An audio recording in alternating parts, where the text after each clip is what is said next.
السلام علیکم. سوریہ Urdu primary school Nagarjuna Nagar Nanded. تعلیم ہماری ہر حال میں جاری اس مقصد کے تحت جماعت پنجم مضمون اردو سبق نمبر 2 حضرت ابوبکر صدیق رضی اللہ تعالی عنہ جس کے مصنف ہیں محمد حسن فاروقی. یہ سبق پڑھیں گے. تمام پنجم جماعت کے بچے اپنا کتاب کا صفحہ نمبر 5 نکالیے اور سبق نمبر 2 کی طرف دیکھیے. سبق نمبر 2 حضرت ابوبکر صدیق رضی اللہ تعالیٰ عنہ جس کے مصنف کے بارے میں ہم سن چکے ہیں محمد حسن فاروقی. ان کے بارے میں تھوڑا سا پڑھیں گے. ان کی پیدائش ہے 2 دسمبر 1941. محمد حسن فاروقی اولا مہاراشٹر میں پیدا ہوئے. مالیگاؤں میں درس و تدریس کے فرائض انجام دینے کے بعد وہ بھیونڈی میں رہائش پذیر ہیں.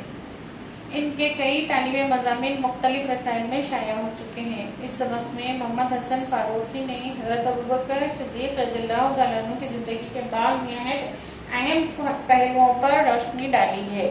حضرت ابوبکر صدیق رضی اللہ تعالیٰ عنہ مسلمانوں کے پہلے خلیفہ تھے. آپ رضی اللہ تعالیٰ عنہ حضور اقدس صلی اللہ علیہ وسلم کے عزیز دوست ہونے کے ساتھ ساتھ رشتہ دار بھی تھے. آپ کی سخاوت، جرأت، انصاف اور علم و دانائی کے واقعات تاریخ میں مشہور ہیں. اپنی کتاب پر توجہ دیں. حضرت ابوبکر صدیق رضی اللہ تعالیٰ عنہ مکہ میں 571 ہجری میں پیدا ہوئے. وہ کپڑے کی تجارت کرتے تھے. اچھے اخلاق کی وجہ سے لوگ ان کی بہت عزت کرتے تھے. اسلام قبول کرنے سے پہلے وہ بھی شرک اور شراب نوشی کو برا جانتے تھے. جب حضرت محمد صلی اللہ علیہ وسلم نے ان کے سامنے اسلام کی دعوت پیش کی تو انہوں نے اسے فوراً قبول کر لیا. پہلے جماعت پنجم کے بچوں، جب بھی ہمارے سامنے ہمارے نبی محمد صلی اللہ علیہ وسلم کا نام آئے تو چھوٹا سا درود شریف پڑھیں گے صلی اللہ علیہ وسلم. اس کے بعد وہ تن من دھن سے دین کو پھیلانے میں لگ گئے. اس زمانے میں عرب میں غلامی کا رواج تھا. بہت سے غلام اسلام میں داخل ہو گئے تھے.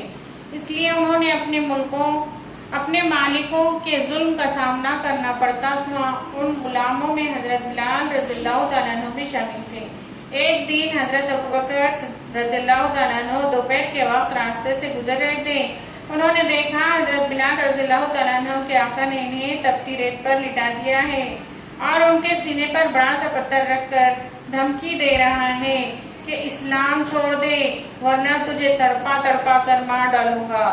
وہ روزانہ حضرت بلال رضی اللہ تعالیٰ عنہ کو اس طرح تکالیفیں دیتا تھا. حضرت ابوبکر صدیق رضی اللہ تعالیٰ عنہ اس دردناک منظر کی تاب نہ لا سکے. انہوں نے اس ظالم آقا سے حضرت بلال کو خرید کر آزاد کر دیا. اسی طرح انہوں نے ایسے بہت سے غلام آزاد کر دیے. مکے میں حضرت محمد صلی اللہ علیہ وسلم اور آپ کے جانثاروں کو بہت ستایا جاتا تھا. حضرت ابوبکر صدیق رضی اللہ تعالیٰ عنہ ہمیشہ اس بات کا خیال رکھتے تھے کہ حضور صلی اللہ علیہ وسلم کو کوئی تکلیف نہ پہنچا پائے. جب کبھی ایسا کوئی واقعہ پیش آتا تو فوراً موقع پر پہنچ جاتے اور آپ صلی اللہ علیہ وسلم کا ساتھ دیتے. ایک مرتبہ دشمنوں نے حضرت محمد صلی اللہ علیہ وسلم کو چاروں طرف سے گھیر لیا اور جسمانی تکلیف پہنچانے لگے. کسی میں ان کو روکنے کی ہمت نہ تھی، لیکن حضرت ابوبکر رضی اللہ تعالیٰ عنہ نے اپنی جان کی پرواہ نہ کی. وہ دشمنوں کے متبوع میں گھس گئے اور حضور صلی اللہ علیہ وسلم کو ان کے درمیان سے نکال لائے. جماعت پنجم کے طلباء و طالبات، اپنے جو ہم نے سبق پڑھا اس کو بغور سنا اور سمجھنے کی کوشش کی. یہ بہت اچھی بات ہے. آگے کا سبق انشاءاللہ ہم کل پڑھیں گے.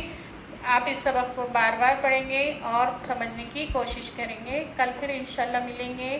اور اپنے اسکول کا جو چینل ہے سوریہ اردو پرائمری اسکول، اس کو لائک کریں، شیئر کریں اور سبسکرائب کریں. اور آگے کا سبق انشاءاللہ کل پڑھیں گے. اللہ حافظ.